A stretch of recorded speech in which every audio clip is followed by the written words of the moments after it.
Bonjour à toutes, bonjour à tous, bienvenue au grand colloque webinaire de l'Observatoire RH de la fonction publique. Attractivité, fidélisation, engagement, qualité de vie au travail. Nous allons explorer cet après-midi jusqu'à 18h30 toutes les dimensions de l'accompagnement des agents et des personnels dans les établissements de santé publics. Travaux de l'Observatoire se poursuivent. L'Observatoire porté par MGEN et acteurs publics depuis 2023. Pour donner la parole aux agents et aux managers. Le programme est riche, très riche aujourd'hui, un programme qui sera suivi par les décideurs publics. Je salue le ministre de l'Action publique, de la fonction publique et de la simplification et ses équipes qui suivent nos travaux. Marc Angeli n'a pas pu ouvrir notre événement. Il le souhaitait du fait d'un agenda très chargé, mais il sera attentif, nous a-t-il dit, à nos réflexions. Il ne faut pas que ça mette la pression aux intervenants, bien au contraire. Vous êtes extrêmement nombreux à nous suivre, je le disais, en direct. Merci d'être là en présentiel chez Acteurs Publics et certainement pouvez-vous aussi nous suivre en replay. Tous les échanges seront dans la foulée disponibles sur le site d'Acteurs Publics.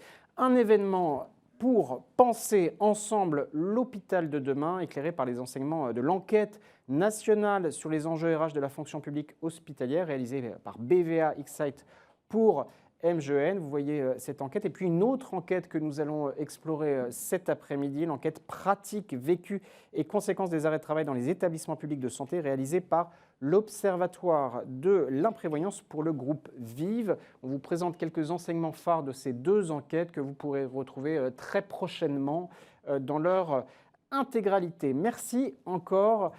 Lançons la première table ronde, le premier regard croisé. Quel levier pour redonner sens et fierté au métier hospitalier? On en parle avec mes trois intervenants que je remercie d'être là. Rodolphe Soulier, bonjour. Vous avez le micro, vous êtes responsable du pôle ressources humaines hospitalières à la FHF, Fédération hospitalière de France, influente porte-parole des hôpitaux publics. Nicolas Delmas à vos côtés, bonjour. Chef de projet attractivité à la DGOS, importante direction générale de l'offre de soins. Et enfin Marie-Noëlle Guérin-Brezard, bonjour madame la directrice, merci d'être à nos côtés, directrice générale du Centre national de gestion des praticiens hospitaliers et des personnels de direction de la fonction publique hospitalière, le CNG. Avant d'évoquer quelques slides, peut-être un premier tour de table. On va le voir, la fonction publique, on le sait d'ailleurs, souffre d'un déficit d'attractivité. Beaucoup d'actions sont entreprises, on va les mettre en avant cet après-midi. Mais d'abord, peut-être premier, pour lancer la discussion, comment vous expliquez ce déficit d'attractivité? Comment redonner de l'action sur cette problématique, Monsieur Soulier? Bonjour à toutes et à tous. Alors, je voudrais commencer par une petite note optimiste pour le coup, parce que c'est vrai qu'il y a un sujet d'attractivité, c'est évident. Ceci étant, on a quand même quelques indicateurs qui sont plutôt favorables depuis 2-3 ans désormais, notamment sur la reprise des recrutements. Et donc, il faut qu'on puisse également les faire valoir, notamment sur cette dimension d'attractivité et le fait qu'on arrive en partie à en retrouver, et c'est tout le sens des actions que l'on pourra mettre en exergue aujourd'hui. Peut-être que le principal facteur qui reste pour le coup, qui est un sujet un peu constant, c'est celui de la triple exigence qui s'impose aux métiers hospitaliers, qui s'impose presque à tous les métiers du monde de la santé, mais en particulier ceux qui sont exercés dans le service public hospitalier. Une exigence qui est physique, ce sont des métiers à forte dimension physique, et c'est globalement démontré que c'est plus que la moyenne. Une exigence psychique aussi, compte tenu de la nature de l'activité, et un niveau d'exigence organisationnelle qui est aussi supérieur à la moyenne, parce que la continuité notamment du service public, c'est une notion qui est très incarnée à l'hôpital public, dans le secteur médico-social aussi. C'est une notion que l'on retrouve littéralement 365 jours par an, 24 heures sur 24. Et ces trois éléments-là sont constitutifs d'un environnement qui, notamment au regard des attentes sociétales d'aujourd'hui, est, si ce n'est un frein, en tout cas, un élément de contrainte à prendre en compte pour l'attractivité des métiers. Merci de poser les enjeux. FHF, DGOS, le CNG, de nombreux acteurs, tous ceux qui comptent sur nos problématiques. Nous donnerons la parole à des historiens aussi au monde syndical. Nicolas Delmas, même question, la DGOS, comment vous appréhendez cette question de l'attractivité sur laquelle, Rodolphe Soulier a raison de le dire, beaucoup de choses sont lancées? Tout à fait. Bonjour à tous. Tout d'abord, de rappeler que je pense que le déficit d'attractivité n'est pas propre à la fonction publique hospitalière. Il touche l'ensemble des métiers de la fonction publique. Je pense qu'il y a une vraie méconnaissance de ces métiers au sein de la population, ce qui explique parfois une désaffection. Et c'est d'ailleurs tout le sens des campagnes que mène le ministère, soit la campagne Prendre soin justement sur les métiers du soin, soit même l'espace Choisir le service public qui a vocation justement à regrouper l'ensemble des offres de postes de la fonction publique. Après, plus spécifiquement, je pense que sur la FPH, la fonction publique hospitalière, je pense que l'un des sujets majeurs, c'est qu'il y a deux dissonances par rapport aux attentes des nouvelles générations versus la fonction publique hospitalière. Il y a déjà ce meilleur équilibre vie pro, vie perso cherché par les jeunes générations. Et ça rejoint un peu ce que disait Rodolphe par rapport aux contraintes à l'inverse de la FPH. Et après, je pense que dans le fonctionnement de la FPH, il y a beaucoup de hiérarchie à l'hôpital. Et je pense que les nouvelles générations sont en attente de beaucoup plus d'horizontalité. Et là-dessus, c'est un vrai renversement, une révolution à penser, à organiser. Et là-dessus, parfois, les managers, ils sont un peu parfois démunis face aux nouvelles attentes. Madame la directrice générale du puissant, enfin de l'influent important en tout cas, CMG. N'exagérons rien. Mais si. Alors, en tout cas, on est très content de vous avoir. C'est le problème d'attractivité. On en parle depuis longtemps, mais l'engagement, les solutions qu'on va explorer tout au long de l'après-midi montrent des effets importants aussi. Alors, avec ma casquette CNG, au CNG, modestement, on gère les corps de direction et les corps de praticiens hospitaliers. Absolument. Ce qui fait à peu près 65 000 personnes. Et je rejoins tout à fait mes deux camarades, c'est-à-dire que à la fois le niveau d'exigence que représente l'exercice dans les métiers de la santé, mais plus spécifiquement aujourd'hui dans les métiers à l'hôpital public, qui sont à la fois des métiers de contraintes horaires, qui sont à la fois des métiers où le moi s'efface un peu devant le soi, des métiers où on ne compte pas son temps, des métiers où traditionnellement on n'est pas pour faire fortune, des métiers où le maître, la hiérarchie, ça signifie quelque chose. Et ceux qui sont souvent en responsabilité aujourd'hui incarnent ce modèle. Et puis effectivement, chez les praticiens comme chez les directeurs, on voit arriver une nouvelle génération qui parle d'autre chose, d'abord qui va plus spontanément en métropole et sur la façade atlantique qu'ailleurs, qui vient négocier son salaire en arrivant à l'hôpital, en tout cas plus pour les praticiens que pour les directeurs, qui ne sont pas encore tout à fait coutumiers de ce geste, qui parle de quitter le bloc opératoire à 18h, qui parle de télétravail. Et ça, c'est un choc culturel que, effectivement, les managers dans les hôpitaux publics ont du mal encore à absorber. Pour éclairer nos échanges, je vous propose deux premières slides. Alors, de l'enquête pratique vécue et conséquences des arrêts de travail dans les établissements publics de santé, je le disais, réalisé par l'Observatoire de l'imprévoyance pour le groupe Vive, la préoccupation vis-à-vis des arrêts de travail. Alors, vous voyez ces résultats, une très forte préoccupation sur ces arrêts de travail. Et puis, la slide suivante, s'il vous plaît, sur le contexte RH, les sujets qui reviennent en priorité, quand on interroge le panel, la question du recrutement, de la fidélisation. Important évidemment, l'engagement et puis prendre en compte les nouvelles aspirations des agents, vous le disiez, Madame la directrice. Rodolphe Soulier, comment concrètement vous avancez? Quelles sont vos méthodes? Quelles sont les solutions que vous développez? Alors la FHF représente tous les établissements, donc ça serait un peu laborieux de vous les donner toutes. Ce que l'on essaie de faire déjà, c'est de faire connaître, parce qu'il y a beaucoup d'initiatives qui sont prises en réalité au niveau des territoires, et il est vraisemblable que la bonne réponse à ces sujets, ce soit un équilibre entre l'initiative, j'allais dire, sur les territoires et même sur le terrain, et même très loin sur le terrain, dans un certain nombre de cas, c'est à l'échelle du service, et puis ce qui peut être traité au niveau national à travers des évolutions réglementaires et des orientations particulières. Donc le fait de faire connaître et de notamment faire connaître ce qui est reproductible, c'est un élément important. Et la FHF a un rôle central en la matière avec ses partenaires, puisque à travers des événements, on sort d'un événement comme Santexpo qui nous a permis de le mettre en valeur. On a d'autres événements comme les rencontres RH de la santé qui arrivent à la sortie de l'été, des remises de prix. Tous ces éléments-là permettent de mettre en avant les initiatives qui sont prises en matière d'organisation horaire, en matière d'aide à l'installation, en matière d'équilibre vie professionnelle, vie privée, et qui permettent d'être reconductibles en tant que telles. Et puis l'autre élément, bien sûr, c'est d'agir sur un sujet central, et je pense qu'on y reviendra à travers d'autres questions, qui est celui de la prévention de l'usure professionnelle en tant que telle, qui, si on doit la définir en 2 mots, embarque et le sujet des risques, on a évoqué tout à l'heure les contraintes, donc des risques professionnels, et la question de l'adaptation des processus de ressources humaines dans des carrières qui s'allongent.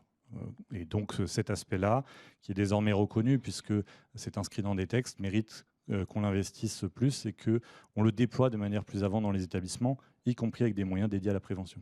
On le verra hein, dans les enquêtes, il y a des attentes très fortes en matière de prévention. Nicolas Delmas, en prolongement, ça veut dire que les solutions doivent être adaptées en fonction des particularités des établissements, mais elles doivent aussi venir de ces établissements. Il faut les mettre en lumière, il faut les mettre en exergue. Tout à fait. Comme l'a très bien dit Rodolphe, je pense qu'il y a évidemment le sujet national et donc ça, c'est comme l'a dit, des évolutions réglementaires. Je pense que depuis 2020, il y a eu quand même beaucoup été fait au niveau national en ce sens. Et je le dis d'autant plus facilement que j'étais DRH juste avant, donc j'ai la casquette, que je connais les apports qu'a fait le niveau national, notamment au niveau rémunération. Il y a eu un vrai apport à le Ségur de la santé, pour dire clairement les mots. Ouais. Et effectivement, après, le rôle de la DGOS, en lien avec les acteurs comme la FHF ou même surtout l'ANAP, c'est effectivement de faire un peu des boîtes à outils et de faire un peu une caisse de résonance des bonnes initiatives locales.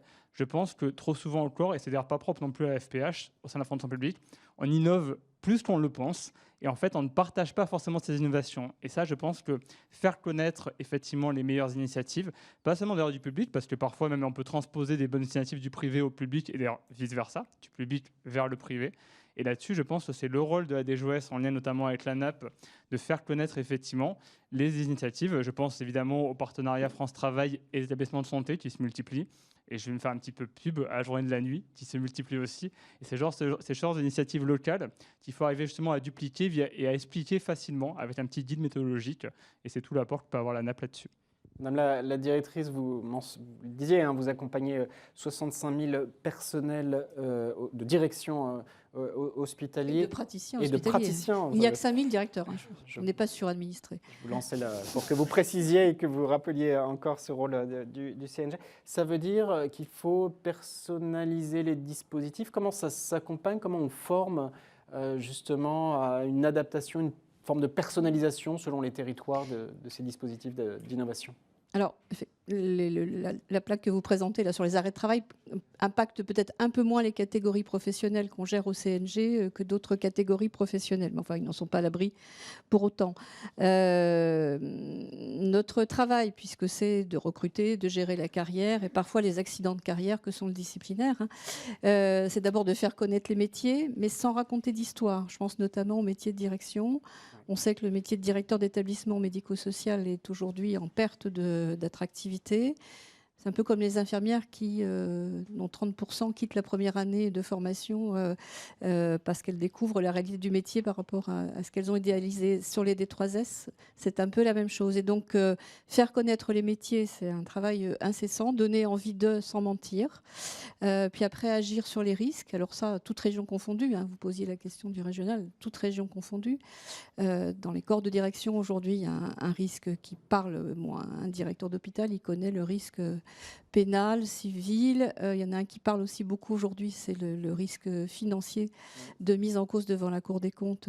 C'est le seul risque qui ne donne pas lieu à possiblement la protection fonctionnelle. Et c'est un sujet qui nous mobilise tous à l'heure actuelle. Et puis, agir sur les modes managériaux. Alors, à notre échelle, hein, ce que nous essayons de faire, c'est d'inspirer d'autres modes managériaux. Vous savez, les chiffres sur les praticiens hospitaliers sont spectaculaires. Hein. Il y en a 150% en 10 ans qui prennent des dispos, détachements, alors que les effectifs augmentent de 10%, ce qui n'est pas neutre, de 16%, pardon, ce qui n'est pas neutre, mais plus 130% de dispo, ça veut dire quelque chose. Pour aller faire quoi ? Alors, on a creusé, pour convenance personnelle, ce qui est une catégorie fourre-tout. Hein. Ouais. Et quand on a interrogé au CNG, dans le cadre d'une enquête qu'on a dispensée il y a 1 an, les principales causes de départ, alors c'est les conditions de travail, ouais, la rémunération, la perte de sens, qui est une catégorie assez fourre-tout en fait, et puis les raisons liées à des tensions relationnelles. Et donc, en travaillant sur le management, en essayant tous les mois, au travers de ces rendez-vous du management qu'on organise, d'inspirer des pratiques différentes, on essaye de faire évoluer les relations de travail. Les rendez-vous du management, peut-être on peut évoquer la prochaine date ou non, c'est en interne? Non, c'est pas du tout interne. D'ailleurs, vous pouvez tous consulter les replays sur le site du CNG.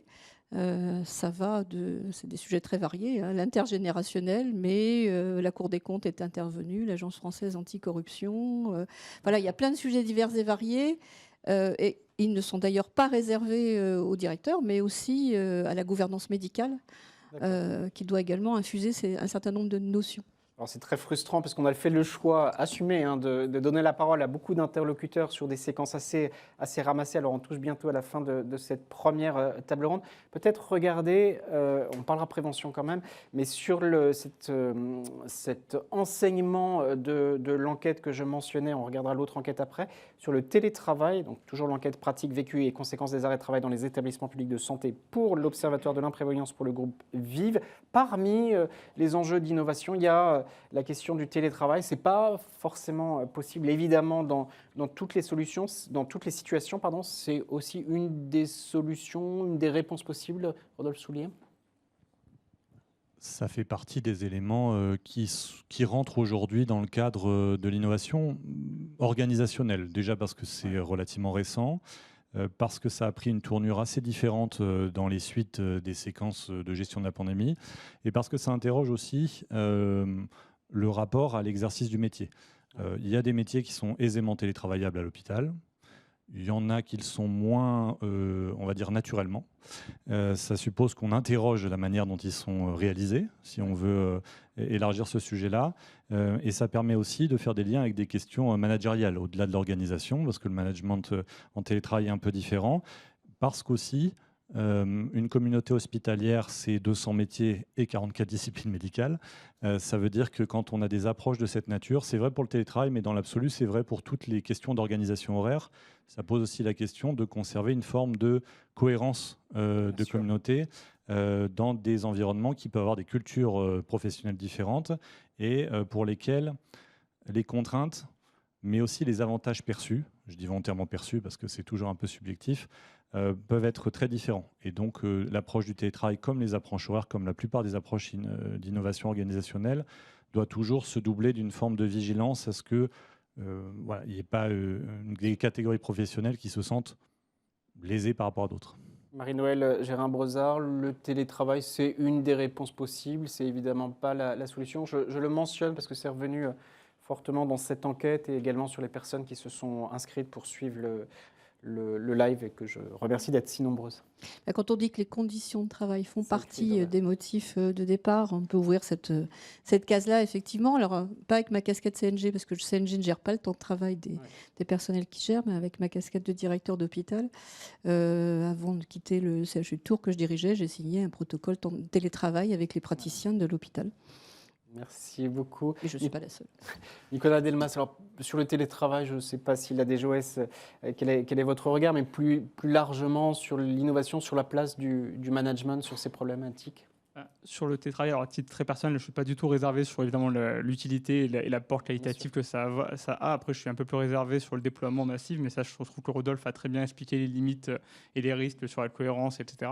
Après, moi, je pense que là-dessus, sur l'innovation notamment managériale, ce qui a été aussi évoqué vite fait par Rodolphe, c'est effectivement un vrai enjeu et je pense qu'il y a beaucoup de débats aujourd'hui sur remettre du lien, remettre au niveau du service pas mal de décisions, qui est effectivement une bonne chose. Mais moi, mon point d'alerte, et que j'ai vu aussi à l'hôpital, c'est le service, ça ne peut pas être juste le binôme managérial, donc le chef de service et le cadre de santé. Ouais. C'est vraiment l'équipe. Et ça, je pense que là-dessus, encore une fois, on n'est pas encore arrivé jusqu'au bout de la logique parce que beaucoup de décisions sont effectivement déléguées ou sont réfléchies pour déléguer au service. C'est une très bonne chose parce que tout n'a pas besoin de décider au niveau de la gouvernance globale. Pour autant, si c'est juste le chef de service et le cadre de santé dans un bureau, on aura échoué à mon sens. Et ça rejoint les conditions de travail, l'ambiance de travail. Je l'ai vu sur Bichat, j'ai acheté DRH, j'avais 2 services de réanimation qui faisaient face à face, même prise en charge, et 2 services normés dans le plan de question d'effectifs ou de personnel. L'une où tout le monde venait, parce que l'ambiance de travail, le collectif de travail était agréable. L'autre, et vous estimez qu'il n'avait pas le droit à la parole, et c'était le cadre de santé, qui décidait tout seul, il n'avait pas envie de venir. Et là-dessus, je pense que vraiment, c'est un vrai enjeu managérial, c'est être après le courageux au niveau des gouvernances pour parfois sortir les chefs de service toxiques, ça existe, et les cadres de santé qui peuvent être toxiques. Voilà. Les bêtes en télétravail, nous dit la directrice. On va basculer sur la séquence d'après. Peut-être un court mot de conclusion, un message sur lequel vous voulez insister. On parlera dans les autres séquences de prévention, ça fait partie des choses, ou peut-être le message sur lequel vous voulez insister en conclusion, Rodolphe Soulier. En 3 mots, prévention de l'usure professionnelle, simplification probablement d'un certain nombre d'éléments que l'on attend et qui sont des sujets qui sont travaillés, et je pense en particulier au régime indemnitaire. C'est peut-être un peu technique, mais la lisibilité sur la rémunération, ça fait partie de l'attractivité. Ouais. Et puis, il faut forcément que je fasse un clin d'œil à la protection sociale complémentaire compte tenu du sponsor de l'événement. Important, la protection sociale complémentaire. Et la problématique, la simplification des grilles, l'indemnitaire, l'indemniciaire se pose dans toute la fonction publique. C'est aussi un message important sur lequel insister. Nicolas Delmas. Juste, effectivement, de toujours penser à bien construire les politiques publiques avec les acteurs concernés. Ça, je pense, c'est vraiment mon credo et le credo de la sous-direction RH. Mais je pense que c'est vraiment un sujet important dans tous les politiques publiques. Trop souvent, on le fait entre grandes personnes. Et je pense que c'est bien d'associer les acteurs de terrain. Et ça, on ne pense pas, y compris les agents. Et parfois, en fait, on oublie et on échoue, alors même que l'idée était bonne, mais que la réalisation est ratée. Et là-dessus, c'est vraiment de toujours penser à associer les acteurs. Merci beaucoup. À vous le mot de la fin de cette première séquence, Marie-Noëlle Gérin-Brozerman. Je voudrais finir sur une note positive, parce qu'on est dans un média et les médias ne ménagent pas l'hôpital public, alors que c'est un endroit où tous les jours il se passe des choses fantastiques, où il y a des gens motivés, qui y vont, qui ne comptent pas leur temps et qui sauvent des vies, pas que, mais qui font des choses formidables. Donc c'est vrai que le discours général sur l'hôpital est très délétère et ne donne pas forcément envie de travailler. Donc d'y travailler. Donc voilà, merci si vous pouvez contribuer aussi à un autre message sur l'hôpital public. Acteurs publics donnent la parole à ceux qui innovent, à ceux qui s'engagent, et les travaux de l'Observatoire également. Merci à tous les trois de votre intervention. Merci, nous voilà donc de retour en direct pour ce grand colloque de l'Observatoire RH de la fonction publique. Je présentais à l'instant Mathieu Girier, Vanessa Fage-Morel, Marc Beffa et en distanciel Nicolas Salvi. Peut-être rentrons dans la discussion immédiatement sur les enjeux opérationnels. Peut-être Mathieu Girier, quelles sont les mesures les plus innovantes que vous proposez à l'ANAP et que vous observez? Et je vous propose pour démarrer la discussion un nouvel enseignement de l'enquête, cette fois de l'enquête nationale sur les enjeux RH de la fonction publique hospitalière, réalisée celle-là par BVE Excite pour MGN. Regardez, on le voit, 56% des agents seulement recommandent d'exercer dans un établissement de santé public comme le leur. Ce colloque de l'Observatoire vise aussi à apporter des solutions. Cher Mathieu, quelles solutions développer ? Merci en tout cas pour votre invitation et pour donner la parole à l'Agence nationale d'appui à la performance. Déjà pour vous dire que la performance hospitalière, ce n'est pas qu'une performance économique ou financière, c'est aussi et avant tout une performance sociale.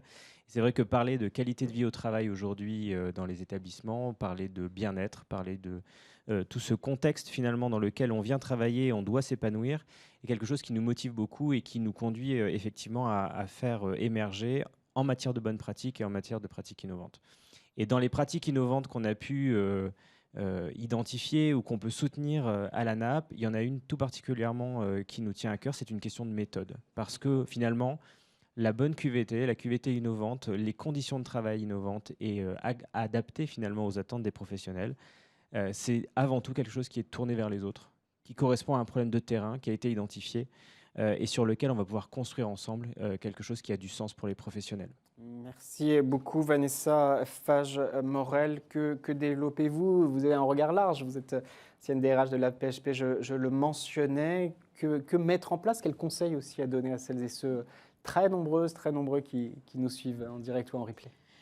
J'y ai réfléchi et on ne s'est pas concerté avec Mathieu avant. J'avais pensé à la politique logement, qui est quand même quelque chose d'assez nouveau dans la fonction publique hospitalière, où on accompagne la prise en location de logements pour nos professionnels, le déploiement des espaces de discussion au travail, qui est aussi une autre manière d'aborder la vie de service. Et en fait, je suis revenue à la méthode. Ce qui a fait que, je pense, ce qui a permis à la PHP de reconstituer ses effectifs infirmiers. On est encore en cours. Nicolas Revel a encore communiqué ce matin sur France Culture sur la perte. En fait, on a perdu 12% de nos effectifs infirmiers, plus de 2000 infirmiers en moins à l'AP au printemps 2023. On est en train de reconstituer. On a reconstitué plus de la moitié des effectifs perdus. En fait, c'est une méthode. Nicolas Revel a poussé tous les curseurs de la politique RH en même temps. Il a fait un plan 30 leviers pour agir sur lequel il a pas mal communiqué. Et en fait, on a mené tous les chantiers en même temps. On a accompagné nos professionnels sur la qualité de vie au travail, sur la conciliation vie pro, vie perso, sur les organisations de travail. On a tout fait en même temps. Le directeur général a incarné ce plan d'action. Et autre point de méthode innovant, on a beaucoup travaillé par appel à projet. C'est-à-dire qu'il y a, je pense, avant la crise sanitaire, on aurait eu une idée, par exemple, de mettre des logisticiens dans les services de soins. C'est une idée qui marche bien. On aurait défini un nombre de postes de logisticiens dans les services de soins. Là, non, on a demandé aux services de proposer leurs besoins, d'identifier leurs besoins, et on a créé les métiers sur les métiers dont ils avaient besoin. Donc voilà. J'ai envie de communiquer vraiment sur une méthode qui est différente, beaucoup plus axée, beaucoup plus accompagnatrice du terrain. Merci beaucoup. Nicolas Salvi, en distanciel, je le mentionnais, directeur général du centre hospitalier de Valenciennes. Qu'est-ce que vous développez dans votre établissement? On va parler tout au long de l'heure et demie qu'on passe ensemble de la nécessité de territorialiser les réponses, de les apporter au plus près des attentes des usagers dans les territoires. Que mettez-vous en place, cher Nicolas Salvi? Bonjour à tous, merci en tout cas pour l'invitation. Je suis dans la continuité de ce qui a été évoqué précédemment par Mathieu et Vanessa. C'est l'idée d'avoir cette performance économique, sociale, managériale et aussi environnementale qui nous permet dans nos établissements d'essayer de pousser notre chance. La particularité de Valenciennes, alors, souvent connue pour une gouvernance qui est décentralisée, médicalisée, nous, on essaie de pousser la logique de favoriser un hôpital qui favorise la prise de décision plus près du terrain. Pas forcément uniquement médicale, mais aussi paramédicale, et à terme, en espérant que les usagers puissent être partie prenante de la prise de décision. Donc un hôpital qui est fait par tous, pour tous, et toujours comme un exemple finalement inspirant, comme il y en a dans d'autres territoires où il y a des initiatives sur de la place donnée aux acteurs de terrain. Donc essayer de pousser, là où on parle souvent d'entreprises libérées, d'essayer de pousser, nous, un hôpital qui est délibéré, c'est-à-dire un hôpital qui se questionne, qui parle du travail collectivement, qui prend les décisions ensemble et qui permet de progresser en équipe, comme on l'a tout à l'heure évoqué. Travailler en équipe, médecins, paramédicaux, administratifs et techniques, c'est une façon de pouvoir répondre aux enjeux attendus, donc être plus horizontal, créer des réponses à des appels à projets, favoriser le leadership transformationnel, favoriser l'autonomie dans la prise de décision, tout ça pour finalement créer un environnement dans lequel on est apprenant, où on est capacitant, où on crée les conditions où les acteurs se sentent bien dans leur hôpital. Merci beaucoup. J'insiste sur le fait que les travaux de l'Observatoire RH de la fonction publique donnent la parole à des agents, à des acteurs engagés dans tous les territoires. Vous dirigez l'établissement de Valenciennes. Marc Beffa, vous êtes élève, directeur d'hôpital, bientôt à la place de ces grands directeurs, directrices à qui on donne la parole, membre du comité exécutif de FP21. Vous réfléchissez au dispositif de demain. Quel est votre regard, votre analyse sur ce qui se passe aujourd'hui, ce qui se passera demain? Merci beaucoup, bonjour à tous. Effectivement, ce qu'ont dit Mathieu, Vanessa et Nicolas me parle beaucoup, parce que je pense que lorsqu'on est en dehors et qu'on aspire à rentrer dans la fonction publique, qu'on aspire à rentrer dans des établissements publics, le regard qu'on va porter sur ces institutions va être assez profondément marqué par la représentation qu'on s'en fait. Est-ce qu'on considère que c'est des institutions qui sont modernes, qui sont dans l'air du temps, qui sont suffisamment innovantes? Et en cela, je pense que la performance des processus qu'on a et qu'on met en place à l'intérieur de nos établissements, je pense à la dématérialisation des processus RH, je pense à la façon dont on fonctionne sur les bons de travaux, les bons de commande, les modes de fonctionnement au quotidien des agents. ça va énormément jouer sur le sentiment des jeunes agents d'être dans une institution qui avance ou d'être dans une institution qui est un peu la dernière roue du carrosse que la société négligerait. Ce qui n'est pas du tout le cas, mais qui peut être vécu comme tel si on est une institution qui n'est pas à la page ou pour laquelle il y a un écart trop grand entre ce qu'ils constatent dans la modernité des processus au quotidien, que nous avons tous dans le smartphone, et ce qu'ils vivent dans leur organisation. Donc je pense que c'est un point essentiel pour les futurs managers hospitaliers. Merci beaucoup à tous les quatre. Deux autres enseignements. On continue à proposer les résultats en exclusivité, en avant-première de ces deux enquêtes qui seront disponibles, je le rappelle, très prochainement en ligne. Une situation professionnelle qui reste satisfaisante pour la majorité des répondants. Donc, c'est l'enquête nationale sur les enjeux RH de la fonction publique hospitalière. L'enquête BVA X-Site pour MGEN. 30% d'insatisfaction, notamment en zone d'accès aux soins difficiles. Et puis un autre enseignement, peut-être je vous fais réagir, Vanessa Fage-Morel, si vous voulez bien, sur un autre enjeu sur la mesure et le suivi des arrêts de travail. On le voit, 65% des établissements, des répondants nous disent qu'ils pourraient être davantage outillés. À la fois, Vanessa Fage-Morel, on va mettre en grand ces résultats, une insatisfaction plutôt en zone de soins, en zone d'accès aux soins difficiles, un besoin d'être accompagné, d'être outillé. Pardon, je vais y arriver. Voilà des choses sur lesquelles vous pouvez avancer très, très concrètement sur l'accompagnement. Sur l'accompagnement de nos professionnels qui sont en arrêt maladie, c'est un axe qu'on a identifié, qu'on a investi dans les hôpitaux depuis de nombreuses années. On a en plus une sinistralité qui est plus importante, avec des conditions de travail, je ne reviens pas dessus, physiquement qui sont très, très, très compliquées, mais également émotionnellement, avec le contact avec la maladie d'une part et les incivilités d'autre part. Donc c'est un axe fort de nos politiques RH, en général dans les hôpitaux, d'accompagner les professionnels à la suite d'arrêts maladie longs notamment, et tout ce qui est maintien dans l'emploi ensuite pour des professionnels qui ont des restrictions, qui doivent parfois changer de métier, et c'est un vecteur que l'on réinvestit très très fort à la PHP justement. Merci beaucoup. Mathieu Girier, alors côté ANAP, vous travaillez à l'innovation managériale. Quand les agents nous disent on a besoin de méthodologie, mais on a besoin aussi d'indicateurs, on a besoin, c'est cette slide de l'enquête sur la mesure et suivi des arrêts de travail qu'on peut revoir, l'enquête pratique, vécue et conséquences des arrêts de travail dans les établissements publics de santé, l'Observatoire de l'imprévoyance pour le groupe VIVE. Voilà des choses sur lesquelles on peut avancer concrètement. Je ne sais pas si les agents demandent des indicateurs et des process. Par contre, ce qui est certain, c'est que les professionnels de santé, quand ils interviennent à l'hôpital public, ils ont besoin d'être accompagnés, ils ont besoin d'être assurés, ils ont besoin d'être outillés. Et par outillés, on ne parle pas forcément de 50 pages de guide sur des sujets divers ou variés, mais des ressources facilement accessibles pour comprendre, pour agir, pour se positionner, pour finalement faire des choix qui vont leur permettre d'orienter leur carrière et d'améliorer leur qualité de vie au travail.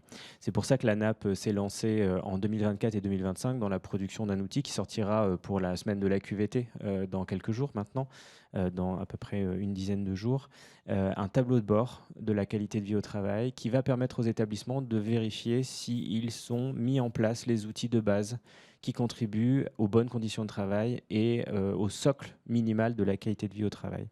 Et puis je pense que finalement, plus que d'indicateurs ou d'outils sur les arrêts de travail, ce que les professionnels attendent, c'est la considération d'abord, et puis ensuite des réponses pratiques, opérationnelles à leurs difficultés, à leurs problèmes, à leurs attentes, qu'on puisse se mettre à leur côté pour trouver des solutions pratiques sur est-ce que je dors bien, est-ce que je mange bien, je suis en arrêt, pourquoi ? Est-ce que c'est une problématique d'équipe? Est-ce que c'est une problématique environnementale? Je suis dans un établissement d'une zone d'accès difficile en matière de soins. Peut-être que mon établissement est petit, peut-être qu'il n'a pas les ressources qui lui permettent d'investir en matière de qualité de vie au travail, d'amélioration architecturale, de dispositifs d'aide. Peut-être que le groupement hospitalier de territoire dans lequel je m'inscris peut être une réponse. Et c'est tout ça que l'ANAP donne à voir. C'est finalement, avez-vous le socle qui vous permet de vérifier que vos conditions de travail sont correctes, sont bonnes, elles sont suivies. Et ensuite, donner à voir, par des exemples inspirants, des établissements qui ont investi ces thématiques sur le sommeil, sur la nourriture, sur les transports, sur le logement, Vanessa en parlait. Il y a énormément de choses qui se font dans les hôpitaux et la NAP est là pour être le catalyseur de ces différentes actions. Merci beaucoup Nicolas Salvi. Ça veut dire que tous ces éléments qu'on met en place doivent permettre de porter, de développer un modèle de réconciliation, si je puis dire, entre excellence des soins et puis cette attractivité employeur dont on parle cet après-midi. En tout cas, c'est notre ambition, je pense, dans les différents hôpitaux qu'on essaie de diriger, avec l'ambition, même s'il y a des classements qui souvent attestent de l'excellence des soins, c'est une volonté d'un engagement permanent pour atteindre un alignement entre les missions, les valeurs et la vision. Et pour ça, on a fortement besoin de valoriser le rôle et la place de l'encadrement de proximité, qu'il soit administratif, technique ou soignant, parce que c'est des vecteurs et c'est des acteurs qui vont permettre de travailler en collectif, de travailler, si je prenais une référence du rugby, de travailler en paquet 3. Et on a besoin de ça, on a besoin d'avoir cette dynamique où on valorise le collectif. Et je pense que c'est important de le souligner. Et dans cette continuité-là, par exemple, les projets d'engagement collectif, le fait de travailler sur l'amélioration des pratiques professionnelles, sur les enjeux de transition écologique, sur l'éco-conception, ça donne du sens à l'action. On comprend pourquoi on travaille, on comprend son utilité sociale et finalement, c'est un vecteur de mobilisation et d'engagement. Alors oui, à Valenciennes, on essaie de progresser en permanence. C'est pas un modèle figé. D'ailleurs, j'aime pas l'expression de modèle.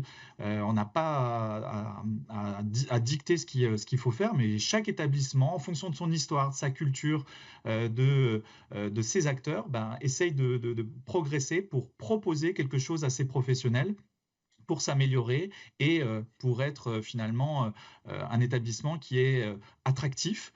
Nous, on a une ambition, par exemple, d'être le premier hôpital en France et le 3e hôpital en Europe à être labellisé Hôpital Aimant, donc Magnet Hospital. Ça veut dire donner de la place aux acteurs de terrain. Les acteurs de terrain, c'est en particulier les infirmiers, les aides-soignants, les techlabos, tous les acteurs qui font l'hôpital tous les jours. Et donc, c'est un engagement permanent pour être agile, pour changer et finalement s'adapter et se différencier. Donc, notre recette, si tant est qu'il y en ait dans nos hôpitaux, c'est délibérer, valoriser, c'est interagir. Et donc, en somme, pour faire référence au thème de la table ronde, essayer de trouver une forme d'équilibre. Merci beaucoup Marc Beffa. On le voit, c'est un engagement en permanence, de l'innovation en permanence, et puis être ce que dit en substance Nicolas Salvi, en proximité avec les équipes, avec les problématiques. Tout à fait, et je pense, puisque je suis là pour porter également la parole des jeunes agents publics, que dans les choses qu'il est possible de faire pour à la fois valoriser, attirer les jeunes dans la fonction publique et dans nos métiers hospitaliers, mais aussi répondre aux enjeux de prévention et notamment de l'usure professionnelle, il y a beaucoup de synergies qui peuvent être mises en œuvre entre les préoccupations des jeunes d'aujourd'hui, qui sont notamment le réchauffement climatique, le développement durable, mais également aussi leurs préoccupations telles que le sport. Il y a beaucoup de synergies qui peuvent être mises en place pour répondre à leurs attentes et atteindre ces objectifs. Par exemple, dans l'établissement dont je fais partie, qui est un établissement spécialisé en santé mentale, on a mis en place une stratégie très ambitieuse sur le sport santé et on a donc obtenu un succès, un appel à projet de l'Union nationale des maisons sport santé pour mettre en place du sport santé à destination des professionnels, avec la mise en place de challenges collectifs, avec la mise en place, on travaille sur éventuellement faire des signalétiques motivationnelles, de la même façon sur le développement durable, tout ce qu'on fait sur l'alimentation et qui a un effet essentiel sur le moral et la qualité de vie au quotidien, c'est des choses où les objectifs de développement durable rejoignent au quotidien non seulement les préoccupations politiques des jeunes, mais en plus leurs aspirations tout simplement à un bien-être professionnel. Donc c'est des choses qui peuvent être travaillées vraiment conjointement et c'est quelque chose qui, à mon avis, est un vrai levier d'attractivité.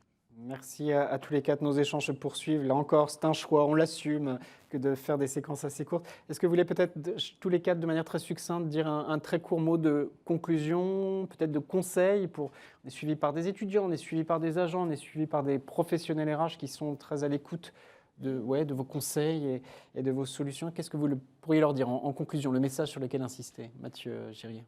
Juste leur dire que la qualité de vie au travail et le bien-être, ce ne sont pas des affaires de gadgets, c'est quelque chose de personnalisé. c'est quelque chose qui doit être pensé en commun et de façon collective. Excellente conclusion. Vanessa Fage-Morel, vous souscrivez forcément. Je partage complètement. La qualité de vie au travail qu'on ne savait pas bien attraper sur la dernière décennie s'incarne dans l'accompagnement du management, on en a parlé, sur les dispositifs de violence au travail, sur l'incarnation de la transition écologique, de l'égalité pro également, qui est très importante pour nos professionnels médicaux notamment, mais pas que. Et un dernier point sur l'hôpital public, c'est l'accompagnement des compétences. On a réinvesti très fort ce levier-là. À la PHP, on a créé le label Service Apprenant qui permet justement de reconnaître au sein de l'équipe ce qui est fait par l'équipe et pour l'équipe et qui est tracé puisqu'on est en plus dans une logique pré-certification des compétences. Donc, on accompagne vraiment tout au long de la vie professionnelle. Marc Beffin, un court mot de conclusion et puis à vous le mot de la fin juste après Nicolas Salvi de manière très, très succincte. Tout simplement un seul mot, celui de l'envie. Je pense que les jeunes aujourd'hui ont une vraie volonté, ils ont de l'engagement et je pense que les baromètres de l'INJEP ou autres le montrent.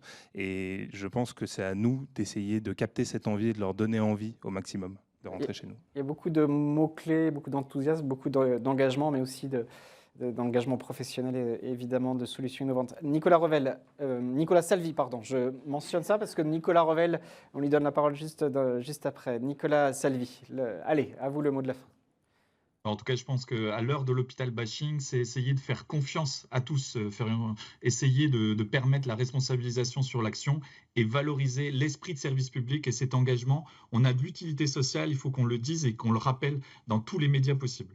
Merci beaucoup. La régie dans l'oreillette me dit que vous êtes vraiment très nombreux à nous suivre et vous le serez encore plus sur le replay. Écoutez ce que nous dit Nicolas Revel. C'est le directeur général de l'AP-HP. Il souhaitait intervenir en présentiel, mais c'était un peu compliqué. Il a tenu à faire cette intervention vidéo pour nous. On le regarde et puis juste après, j'accueille François Chabrissou, le président de la commission prévoyance épargne retraite du groupe Vive. La régie, on écoute un autre Nicolas Salvi, Nicolas Revel.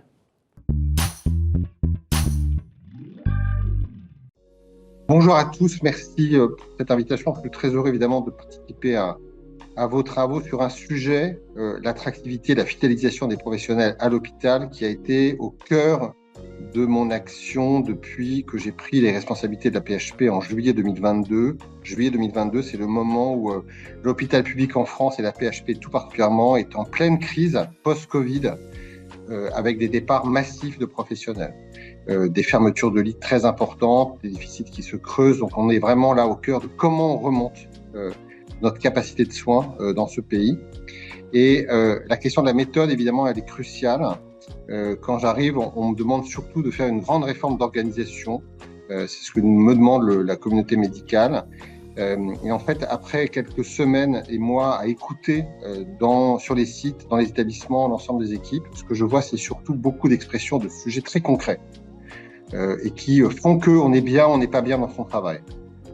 Et donc moi, j'ai plutôt pris le parti de se dire, plutôt que de réinterpréter dans des grandes réformes systémiques, prenons chaque problème et essayons d'y amener un remède, une solution, une action qui soit susceptible à un moment donné de se traduire et se concrétiser dans le ressenti sur les conditions de travail au quotidien des équipes, parce que c'est comme ça à un moment donné qu'on peut pas à pas remonter un sentiment de confiance et de bien-être au travail, même si je le dis avec beaucoup de relativité, parce que c'est évidemment un processus au long cours. Alors c'est quoi les sujets du quotidien dont on parle?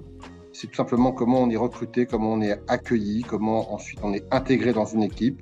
C'est des sujets de conciliation vie professionnelle, vie personnelle, la question du logement sur lequel on a mené tout un programme ad hoc, la question des schémas horaires. On voit bien que l'aspiration à pouvoir ne pas travailler 5 jours sur 7, mais sur des schémas où on travaille un peu plus dans la journée et un peu moins de jours dans la semaine, sont des aspirations très puissantes.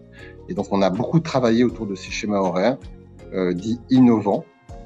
Et puis c'est travailler aussi beaucoup sur le développement professionnel, la formation tout au long de la vie, y compris au sein des équipes, dans les services. Et c'est enfin, mais sans être trop long, parce que mon plan s'est appelé 30 leviers, c'est-à-dire qu'il y avait donc 30 mesures différentes. Un autre enjeu très important, et qui m'apparaît de plus en plus important, qui est le collectif, l'esprit d'équipe, la cohésion d'équipe. Et là-dessus, tout un travail qui s'est engagé au sein de la PHP. Je pense que une institution comme la PHP, mais c'est vrai de tous les grands hôpitaux publics, on est face en fait à un double un peu changement de paradigme par rapport à cet enjeu de donner envie à des jeunes professionnels de nous rejoindre. D'abord, le fait que, vous savez, pendant très longtemps, en fait, nous étions fondamentalement attractifs. Et une institution comme la PHP n'avait aucun mal à recruter. On avait pléthore de candidats pour nous rejoindre comme médecins, comme infirmières, comme aides-soignantes et sur tous les métiers de l'hôpital. Aujourd'hui, on voit bien que ça change et qu'on a à la fois des professionnels qui ne s'inscrivent plus dans l'idée de rester toute leur carrière au sein de la même institution. Et ça, c'est vrai de beaucoup de secteurs, mais c'est aussi vrai de l'hôpital. Ça peut être des changements d'établissement, mais aussi des changements de métier. Et aussi, on voit bien que le modèle de l'hôpital public fait un peu plus peur aujourd'hui que ce n'était le cas avant, parce qu'il y a beaucoup de contraintes horaires, parce que ces grosses machines peuvent faire un tout petit peu peur. Et donc, on doit évidemment travailler là-dessus autour, je pense, de trois grands défis, trois leviers qui, j'espère, nous permettront de convaincre le fait que venir travailler dans le champ de la santé, dans nos grandes organisations très importantes pour la prise en charge en France, c'est d'abord, premièrement, le fait qu'on soit au rendez-vous d'une première promesse qui est qu'on va non seulement bien apprendre au début son métier de médecin ou de soignant, mais qu'on va pouvoir progresser tout au long de sa carrière. Et je pense que l'hôpital public, il doit être capable à un moment donné de proposer développement professionnel, d'une part, et de pouvoir aussi se dire que tout professionnel investi dans le soin pourra, notamment à la PHP, au-delà de soigner, pouvoir être impliqué dans le processus de la recherche clinique, qui est un élément qui, pour nos médecins, mais aussi pour nos paramédicaux, est un élément de motivation très fort. À la paix, non seulement on soigne, mais on fait avancer la médecine. Et ça, je le vois auprès des jeunes, c'est une dimension très importante. Il y a le soin, mais il faut sortir aussi de la routine du soin et d'aller aussi vers l'innovation et la recherche. Le deuxième élément, c'est la qualité de vie au travail. J'en disais un mot à l'instant, mais le fait de pouvoir améliorer le climat de travail, la cohésion d'équipe, la bienveillance dans nos relations de travail. L'hôpital est un milieu très rude. Et même historiquement, quand on voit comment les médecins se sont formés, c'est souvent très dur. Et c'était intégré, c'était accepté. Aujourd'hui, ça l'est beaucoup moins. C'est vrai des médecins, c'est vrai de tous. Et donc, on doit changer ça. Et c'est une culture qui doit évoluer. Et c'est un travail que nous avons engagé. Et puis le troisième élément, c'est qu'on voit bien que les contraintes spécifiques à l'hôpital, ces alternances jour-nuit, ce travail, ces permanences de soins, ce travail le week-end, c'est moins aujourd'hui accepté comme étant dans le contrat. Et donc ça appelle forcément des valorisations économiques et des reconnaissances économiques sur lesquelles je crois qu'il faut être très lucide. Nous aurons besoin d'amener des réponses nouvelles dans les prochains temps. Vous le voyez, ce programme est vraiment très très riche. On finira à 18h30 ou peut-être quelques minutes après. Mais en tout cas, on poursuit nos échanges. Vous nous avez rejoint sur le plateau, François Chabrissou. Bonjour. Bonjour. Vous intervenez en tant que président de la commission prévoyance, épargne, retraite du groupe Vive. Peut-être une réaction à tous ces enseignements. Et encore une fois, ils seront mis en ligne très, très prochainement. On va regarder une slide sur l'efficacité des actions de prévention. Et puis on parlera prévention-prévoyance. Mais peut-être... Comment vous réagissez à ces enseignements, ces enquêtes qu'on rend publiques depuis 17 heures ? D'abord, merci pour l'invitation. Et puis pour vous dire que les résultats en fait, de ces enquêtes sur le panel confirment des éléments que nous percevons depuis de nombreuses années déjà sur le terrain. D'abord, les agents ils sont très attachés, fiers même, d'exercer leur mission, leur métier, et notamment dans le cadre du service public hospitalier. De ces valeurs, des relations humaines qui s'y nouent avec les patients et évidemment avec leurs collègues. Et ils restent majoritairement satisfaits de leurs conditions de travail et pour autant apparaissent tout aussi clairement quelques enseignements qui sont très importants. Les conditions d'exercice du métier sont très majoritairement perçues comme en dégradation sur ces 5 dernières années. Le stress auto-évalué est situé à un niveau important pour la moitié des répondants et encore un peu plus pour les managers qui vivent une situation parfois paradoxal ou en tension, parce qu'ils doivent évidemment gérer des situations complexes, et puis ils sont en soutien aux équipes, et ils ont leur propre charge mentale parfois à gérer. Et puis enfin, ça a été dit dans les tables rondes antérieures, les questions de charge de travail, de reconnaissance, de recrutement, d'attractivité des métiers ont un impact sur l'exercice des métiers et finalement donnent une vision plutôt pessimiste de l'évolution de ces métiers aux agents. Et ces indicateurs, ils sont plutôt, ça a été évoqué, un peu plus dégradés encore dans les zones tendues. La seconde enquête, je le dis, celle que l'on voit ici au tableau, la seconde enquête, elle montre la très forte préoccupation des cadres et des responsables RH autour des arrêts de travail. Cette préoccupation, elle est très forte et elle est évidemment complètement légitime parce que les conséquences des arrêts sont multiples, qu'elles soient organisationnelles, humaines, financières, administratives, des risques d'image. Et les principaux risques évoqués, l'usure professionnelle, la charge de travail, la fatigue psychique ressortent clairement de ces enquêtes.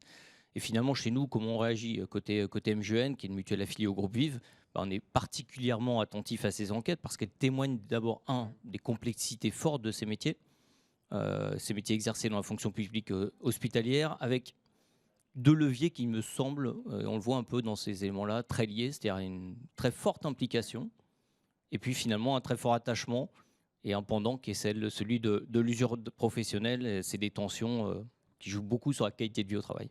Vous avez bien résumé les enseignements phares. Il y a une question qui est beaucoup remontée sur les personnes qui sont inscrites sur la gestion du risque santé au travail.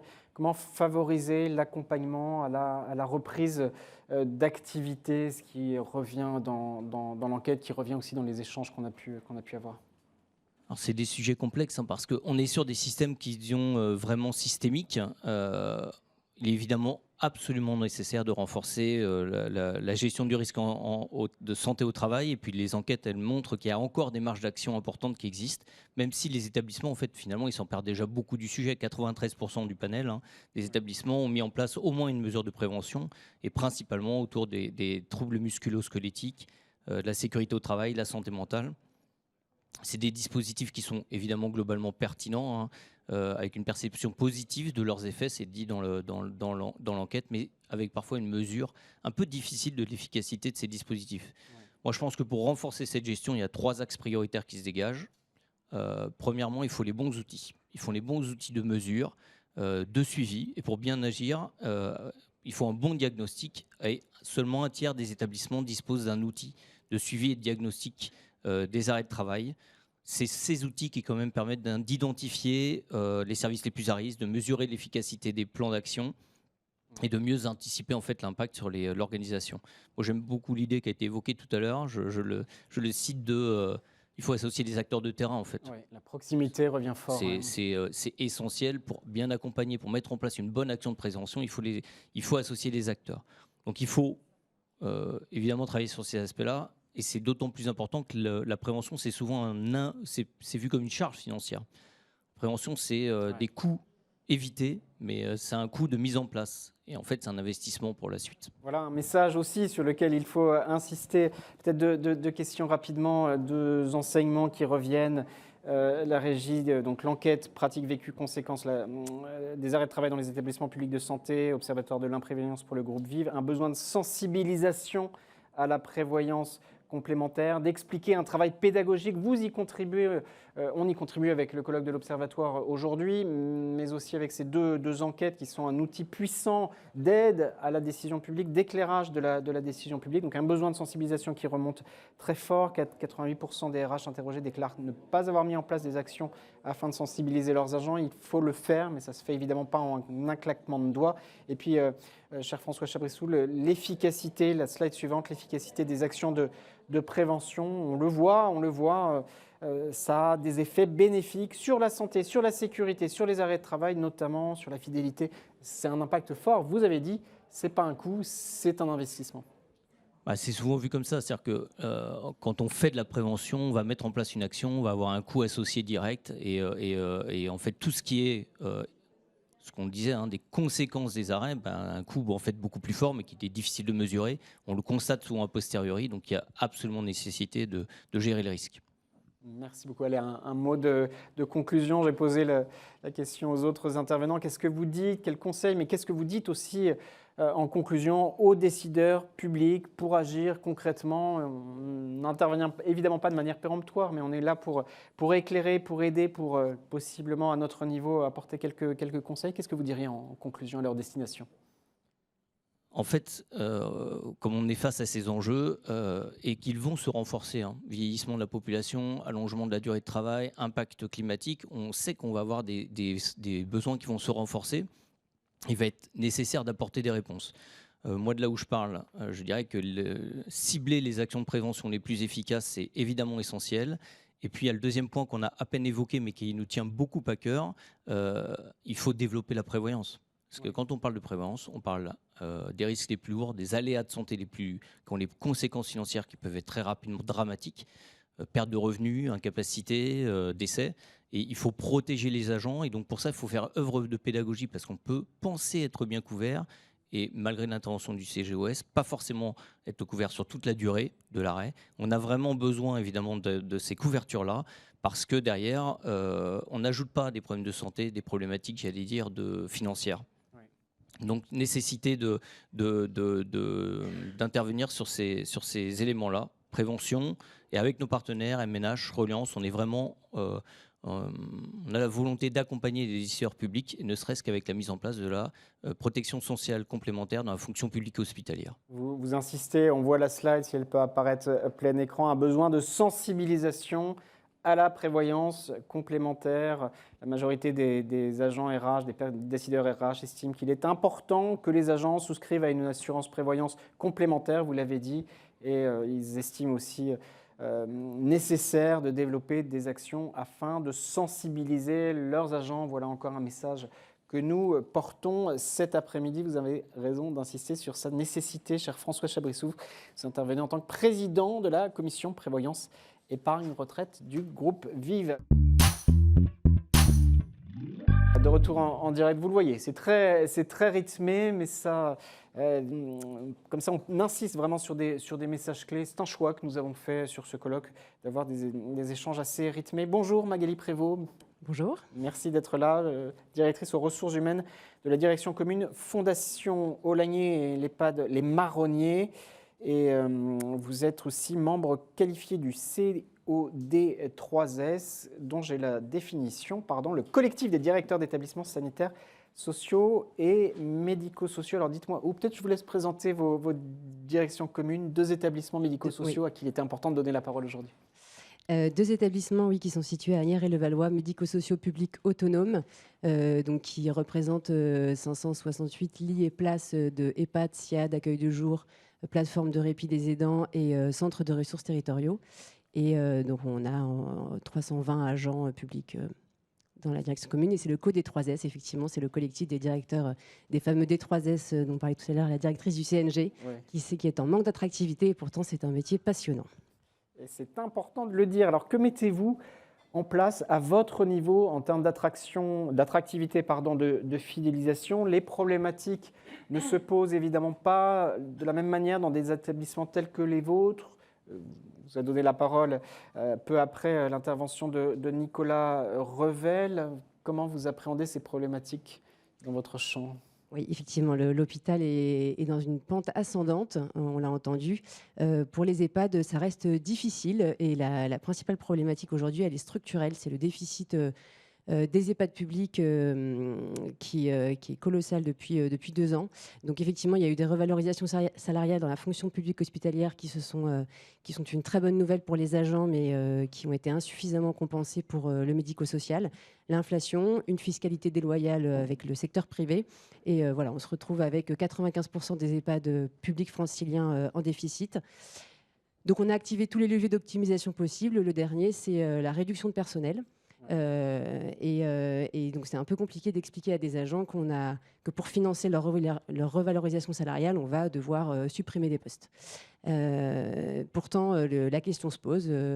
Voilà, aujourd'hui, le taux d'encadrement dans les EHPAD, on sait qu'il n'est pas colossal. On parle d'hôpital bashing. Je pense que les EHPAD ont aussi leur dose d'EHPAD bashing. Voilà, le soir, c'est 2 aides-soignants pour 22 personnes, 12 personnes qui ont besoin d'être accompagnées totalement au repas. voilà, expliquer concrètement aux agents qu'on va devoir réduire le personnel, c'est quand même des vrais sujets. Et aujourd'hui, depuis 2 ans, les EHPAD en déficit bénéficient d'un fonds d'urgence. Donc, on a une vision très court-termiste où tous les ans, on espère avoir des financements qui vont pouvoir nous permettre de finir à l'équilibre et donc de ne pas être dans une cessation de paiement.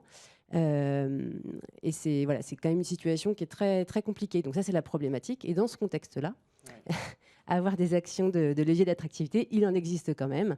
Mais voilà, comme on disait tout à l'heure, c'est assez complexe de piloter dans ce contexte.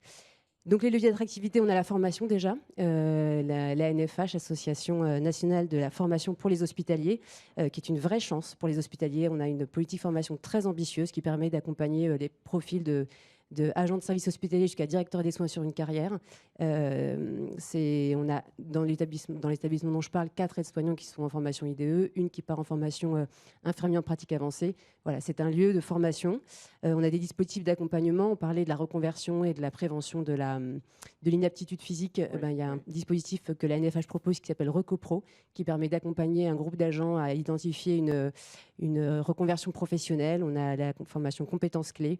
Il y a le CGOS qui a été cité, mais qui effectivement permet à la fois des offres plaisir accessibles et à la fois accompagne les agents dans les difficultés de la vie. On met en place une démarche de prévention des risques professionnels avec des formations, l'équipement en rail de transfert dans les chambres. Voilà, c'est assez ambitieux. Mentionné de la NFH, l'Association nationale de la formation des hospitaliers. Regardez cette slide sur l'Observatoire de l'imprévoyance pour le groupe Vive, les facteurs professionnels contributifs aux arrêts de travail. On le voit, ce qui vient en premier, c'est l'usure professionnelle, la charge de travail ensuite, la perte de sens. Ça, ils sont petites, il faut bien lire, mais parce qu'il y a beaucoup de problématiques, le manque de reconnaissance, la baisse des effectifs, vous l'avez dit, Madame la directrice. Comment on manage dans un contexte où ces préoccupations sont si prégnantes? Alors, premièrement, c'est le dialogue social. C'est-à-dire qu'on ne peut pas s'en sortir tout seul. C'est l'importance du dialogue social, transparence, partager les problématiques, co-construire. Parce que tout seul, il y a trop de problématiques pour pas qu'on avance ensemble. Donc c'est de la négociation. Et quand on arrive à partager les problématiques, par exemple, on a eu un avis favorable du CSE pour la suppression de 3 jours de congé ancienneté. C'est une économie de 100 000 € pour un établissement. Et on a eu un avis favorable. Les représentants du personnel ont voté pour. Donc c'est bien. Pour un sujet aussi sensible, j'imagine que l'explication. Ils comprennent qu'on est tous dans la même problématique et que le but, c'est que les EHPAD publics survivent. Donc voilà. Après, on a l'accompagnement des cadres qui a déjà été cité, le management de proximité. On met en place des coachings individuels pour les cadres. On en a 4 actuellement. On est attentif à la santé de nos professionnels qui sont majoritairement féminines. Donc on a un projet santé des femmes. On a un engagement fort et avec une tolérance zéro sur les violences sexistes et sexuelles au travail. Donc ça nous est très cher. On œuvre pour des actions de sensibilisation, de bien-être. On a une convention BEST avec les MGEN pour cofinancer des ateliers de bien-être. On donne du sens. Donc la prime d'engagement collectif qui a été citée avec on participe par exemple à la course de la Levalloisienne avec des résidentes en fauteuil. On implique les professionnels pour qu'ils s'emparent de leur lieu de travail autrement qu'à travers leur fiche de poste. Merci, votre témoignage est précieux. Peut-être une dernière question. Alors, je dis toujours le message sur lequel vous voulez insister, mais là, plus largement, comment donner envie, en même temps, votre témoignage très incarné va dans ce sens-là, mais comment donner envie de rejoindre la FPH, l'hospitalière, pardon, et puis de s'engager dans les filières qui font tellement sens que vous portez, que vous exprimez aujourd'hui? Mais alors, moi, j'ai parlé pour le médico-social. C'est un carrefour où le soin est indispensable et nécessaire, mais où ce qu'il est encore plus, c'est le sens de chaque journée pour chaque habitant. Et donc, ce sens-là, il est à trouver collectivement. Donc, on travaille à une marque employeur pour le médico-social public. Voilà, la PHP n'a pas besoin de travailler sa marque employeur. Et pourtant, ils ont une baisse d'attractivité. Le médico-social public n'a pas de visibilité. Quand on pense EHPAD, on pense EHPAD bashing. Et on ne voit pas que quand c'est du public et médico-social. Donc, on travaille ça. Et en tant que D3S, c'est un métier qui est formidable, avec une grande agilité, une grande autonomie. On va de la stratégie au dialogue avec les usagers chaque jour. Le sens de notre travail, il n'est pas à chercher. Il est vraiment passionnant. Donc, voilà. Merci beaucoup d'être venu témoigner. Alors, encore une fois, c'est frustrant de ne pas vous donner la parole davantage, mais c'est un choix que nous avons fait. Merci beaucoup Magali Prévost. Merci beaucoup Frédéric Pierru, donc je le disais, sociologue, chercheur au CNRS, d'être avec nous. Vos travaux de recherche sont très éclairants. Important pour nous que de vous donner la parole. Première question, quel est votre regard sur le diagnostic de la situation actuelle qu'on évoque, qu'on décrypte, qu'on analyse depuis 17 heures? Quel est votre regard de chercheur? Bon, effectivement, je vais peut-être élargir le tableau et sortir de la question RH à l'hôpital, mais il me semble que la crise de l'hôpital public, c'est d'abord la crise de l'ensemble du système de soins, hein, qui est organisé ou régulé en silo, avec la médecine de ville d'un côté, le médico-social de l'autre, et finalement l'hôpital public est devenu le lieu d'ajustement de tous les dysfonctionnements de l'amont, hein. Je parle de la médecine ambulatoire et puis de l'aval, et notamment parfois la sous-médicalisation des EHPAD. Par ailleurs, je rebondirai quand même j'insisterai là-dessus, sur le propos de M. Revel, auquel j'agrée complètement, c'est-à-dire que nous vivons dans une situation budgétaire et en termes d'effectifs difficiles, mais nous vivons un changement de paradigme, c'est-à-dire qu'on a la montée des maladies chroniques. Or, l'organisation de l'hôpital, issue de 1958, a été conçue pour soigner des pathologies graves et aiguës.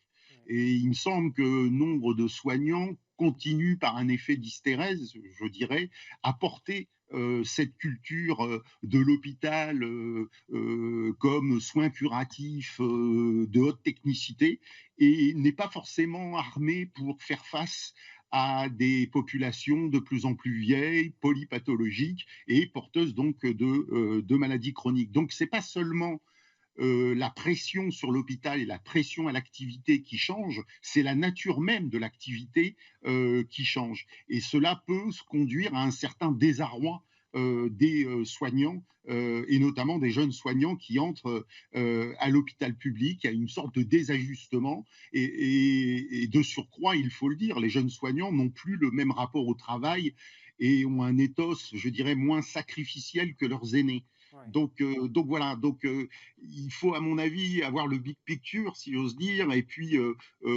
c'est l'ensemble du système de soins en fait qui doit changer son organisation, notamment pour prendre en charge les maladies chroniques, et ce qui améliorera forcément la qualité de vie au travail des soignants. Merci beaucoup, c'est très éclairant. Sur les conditions de travail, la gouvernance que vous évoquez dans vos travaux, vous pointez souvent les effets de la nouvelle gestion publique sur l'hôpital. En quoi estimez-vous que les modes de management actuels, l'organisation du travail hospitalier constitueraient un frein à la fidélisation des personnels? Et puis si on veut positiver plutôt la question, quelle réponse? Je vais poursuivre le raisonnement, c'est-à-dire que les réformes hospitalières qui se sont succédées au cours des années 2000 portaient une vision, je dirais, industrielle et productiviste en fait de l'hôpital public. Or, comme je l'ai dit, le public des hôpitaux change dans un sens donc des polypathologies, du vieillissement, des maladies chroniques. Eh bien, je pense que ces réformes pétries, je dirais, de culture industrielle, productiviste, en fait, percute ce qu'on a. Alors, vous savez, c'est une vieille notion d'Aristote, la prudence, la phronésis, percute cette grande transformation hospitalière. Et il me semble que là, il y a eu un contresens historique qui a été fait depuis 20 ans de la part des réformateurs de l'hôpital public, parce que en fait, les cas sont de plus en plus complexes, donc il faut de plus en plus de temps, notamment aux équipes, pour délibérer et je dirais, adopter la bonne qualité des soins. Or, le temps manque et c'est une entrave à la prudence. Et ça a un effet dévastateur, en tout cas dans les enquêtes de terrain que j'ai menées, c'est que effectivement les soignants ont parfois l'impression de faire du sale travail et ça leur laisse un goût amer. Alors c'est toujours la notion de perte de sens, si vous voulez, à l'hôpital public. J'aime pas trop cette notion de perte de sens. Je dirais que c'est le contenu même du travail qui est percuté par les réformes depuis 20 ans. Dernière question, Frédéric Pierru. Là encore, c'est un choix que nous faisons que de donner la parole à beaucoup d'intervenants sur des interviews plus ramassées. Dernière question, comment on fait? On a évoqué des mesures d'urgence, des réformes structurelles, vous les avez mentionnées, mais comment on concilie tout ça?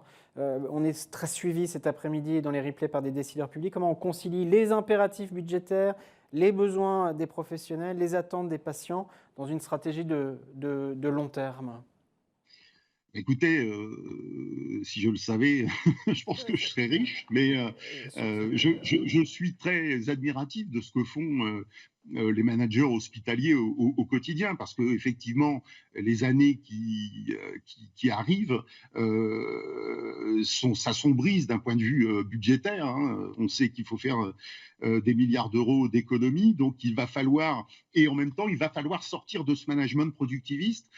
Je pense que je vais répondre par défaut à votre question. Je pense qu'il ne faut pas s'inspirer du management des cliniques privées, parce qu'il y a eu une segmentation de clientèle, et donc l'activité des hôpitaux publics a un lointain rapport avec l'activité des cliniques. Donc, je dirais déjà, ce qu'il ne faut pas faire, c'est reconnaître, comment dire, j'ai perdu un peu le fil de ma pensée, c'est prendre en compte effectivement l'attachement des soignants aux valeurs du service public, leur donner les moyens aussi, parce qu'on parle beaucoup de rémunération, mais en fait, les études de Luc Rouban, par exemple, du CEVIPOF, montrent qu'en fait, la rémunération n'est pas forcément le facteur principal de satisfaction au travail, mais c'est plutôt finalement la reconnaissance des équipes.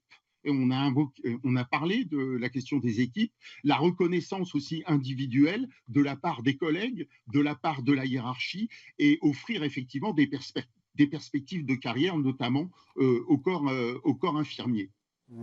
Merci beaucoup Frédéric Pierru, vous êtes sociologue, chercheur au CNRS. Merci de votre témoignage, de cette prise de hauteur, et merci d'avoir contribué aux réflexions de l'Observatoire RH de la fonction publique aujourd'hui.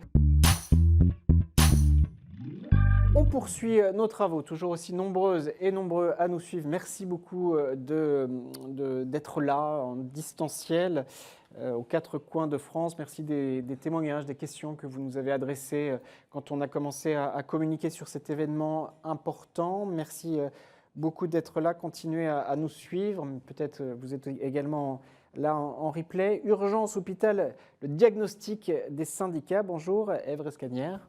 Bonjour et merci de m'avoir invité. Madame la secrétaire générale de la CFDT Santé Sociaux. Alors je précise que nous avions invité d'autres organisations, notamment la CGT, qui était OK pour intervenir, si je puis dire, puis ils ont un changement de personnes à la tête de la CGT Santé, mais d'autres étaient indisponibles. Donc merci beaucoup, Madame la secrétaire générale de la CFDT Santé Sociaux, je vais y arriver, d'être là. Première question, vous avez suivi, et merci encore de tous les échanges depuis 17 heures. Quel état des lieux faites-vous dans les établissements publics de santé, sur la base notamment de tous les messages qu'on a pu écouter, sur la base aussi des enquêtes?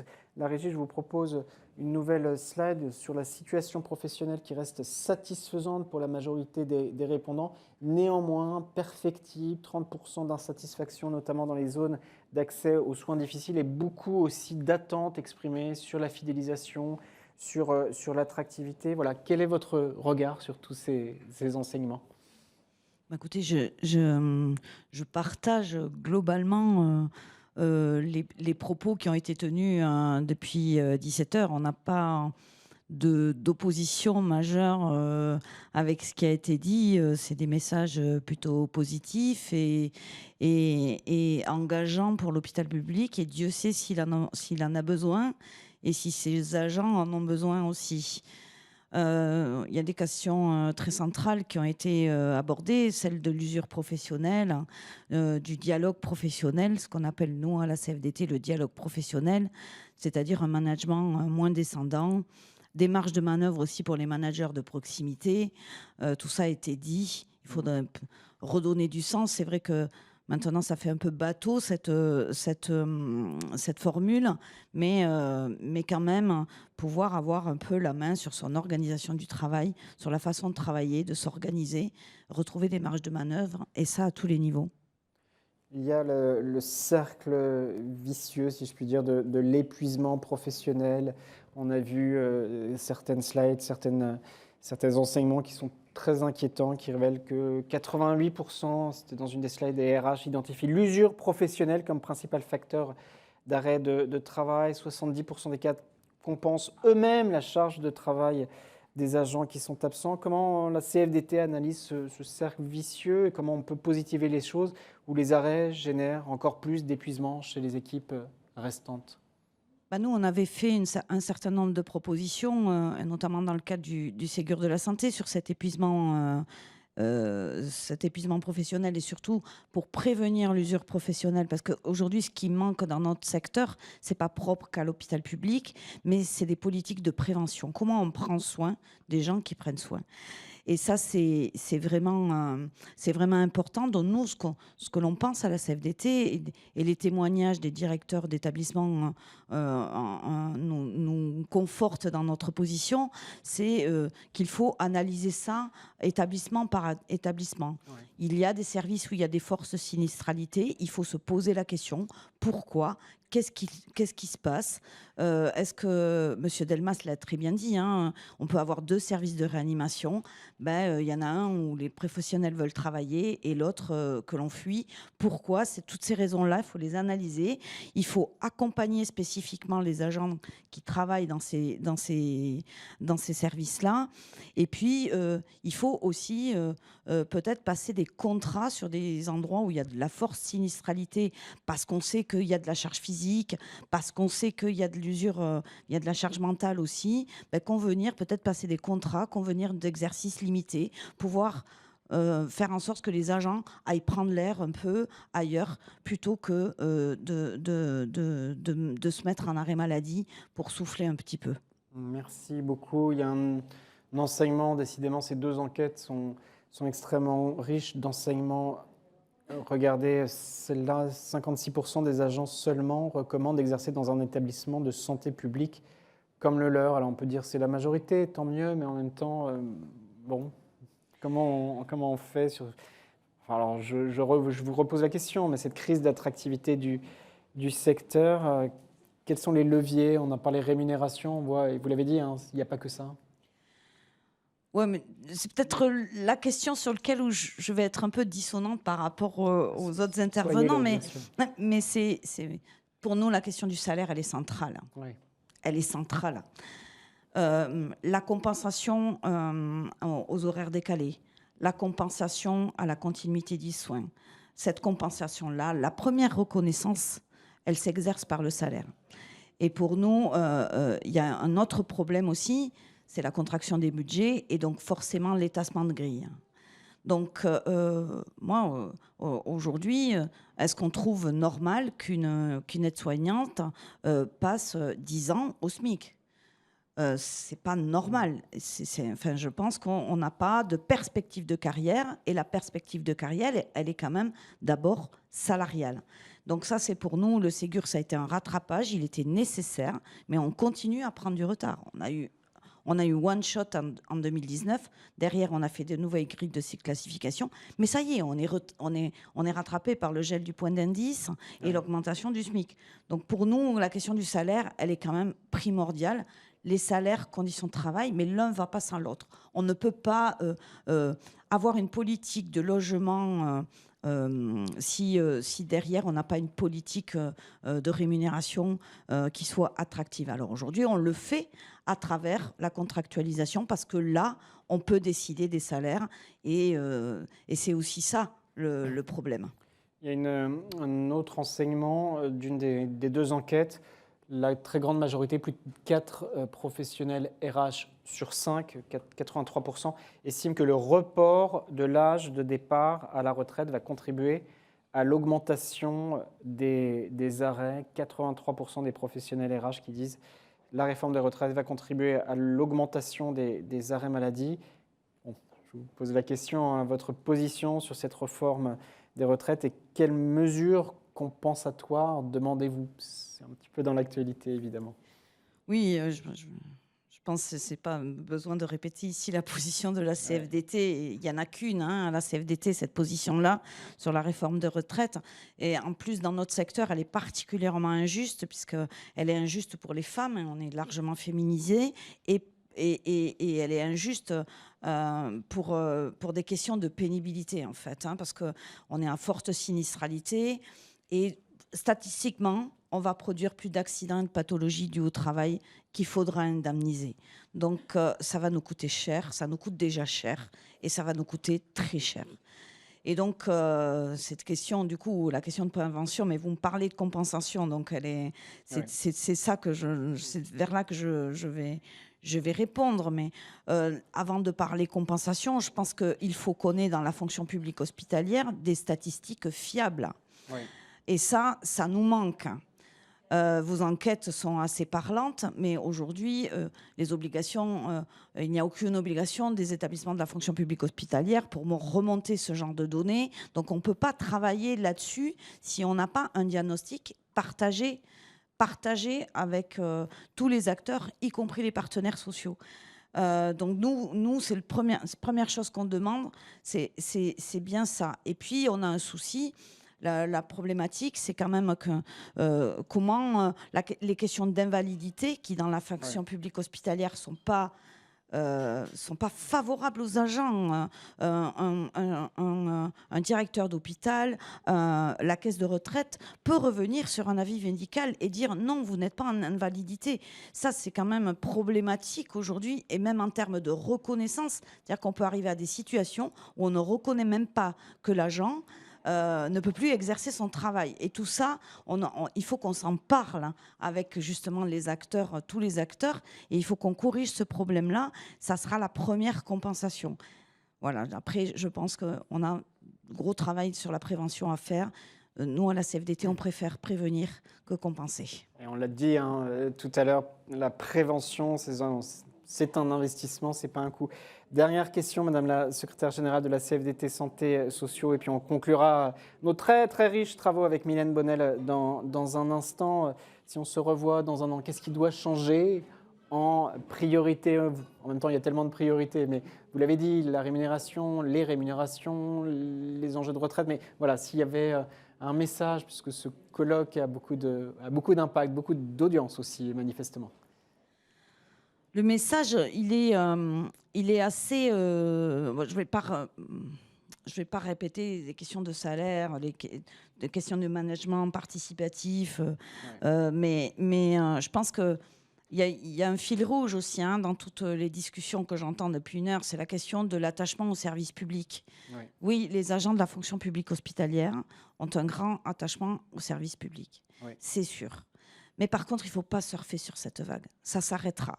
Et vous l'avez un peu dit, les nouvelles générations seront plus critiques et sont déjà plus critiques sur cet engagement-là. Ils estiment qu'ils peuvent s'engager d'abord pour des durées limitées. Je pense que ça, il faut le comprendre. On ne fera plus des carrières de 40 ans dans la fonction publique hospitalière. C'est terminé. Et il faudra pouvoir saisir l'engagement, pouvoir donner des perspectives de carrière, pouvoir permettre aux agents d'exercer autrement, d'une autre façon, dans d'autres endroits, leur carrière dans la fonction publique. Donc je pense qu'il faut prendre soin de nous, de ceux qui prennent soin, mais aussi de nos décideurs, de nos dirigeants, de nos gestionnaires qui subissent beaucoup de pression aussi. Et il faudrait un peu plus de dialogue social dans tout ça. Il faudrait qu'on arrive à se parler et à co-construire. Et en plus, on a beaucoup d'expérience. Quand on le fait, ça marche. Alors, il faut y aller. Chiche. Chiche. Merci beaucoup, Ève Rescadia. Vous êtes secrétaire générale de la CFDT Santé Sociaux. Merci d'être intervenu en direct. Et puis, on pourra vous suivre également en replay. Nous voilà visuellement de retour en direct.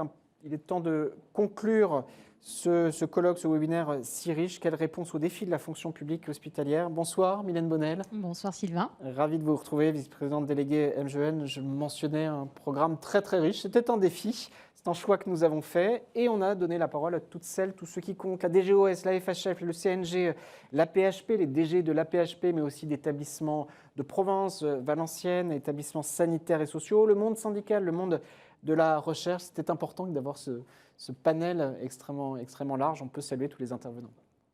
Oui, alors évidemment, un grand merci à toutes celles et ceux qui ont accepté de participer à cette séquence pour leur témoignage et l'engagement qu'on a senti chez tous les intervenants. Peut-être moi, rapidement, pour conclure, de dire que cette enquête, on l'a lancée parce que effectivement, c'est important pour nous, en tant que mutuelle santé, prévoyance, retraite, de comprendre en fait davantage la réalité des arrêts de travail, de ce qui les motive, leur durée et leurs conséquences. C'est extrêmement important pour notre activité. C'est extrêmement important en tant que première mutuelle santé de la fonction publique.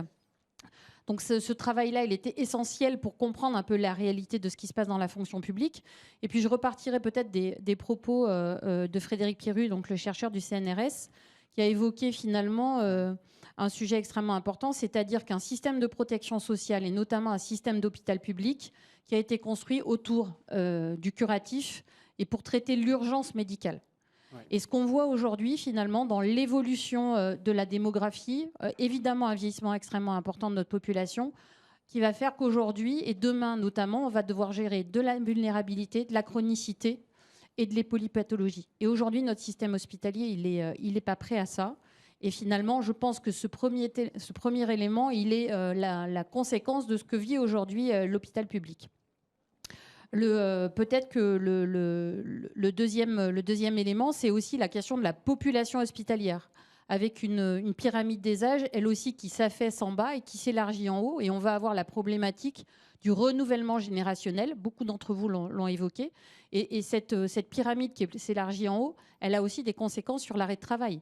On l'a dit, métier pénible, fatigabilité, une population, en tout cas une génération qui reste aujourd'hui dans l'hôpital public, qui demain sera une population qui sera plus mobile, plus fluctuante. Et cette longévité dans le métier, pour certains d'entre eux, ils la paient cher. Ils la paient parce qu'il y a effectivement des arrêts de travail et une fatigabilité. Donc ça, effectivement, je pense que c'est des éléments qui sont extrêmement déterminants. Donc ça, c'est les constats. Dans le côté extrêmement positif, moi, je connais moins la FPH que la FPE. Je suis extrêmement impressionnée par l'inventivité, la créativité et l'innovation. Alors, dans l'entreprise, on parle de responsabilité sociale et sociétale des entreprises.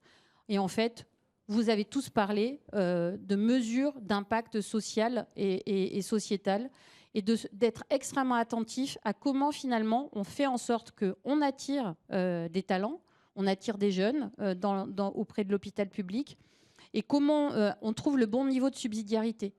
Des projets innovants, des initiatives permanentes depuis le territoire et avec les acteurs en proximité. J'ai trouvé ça extrêmement frappant.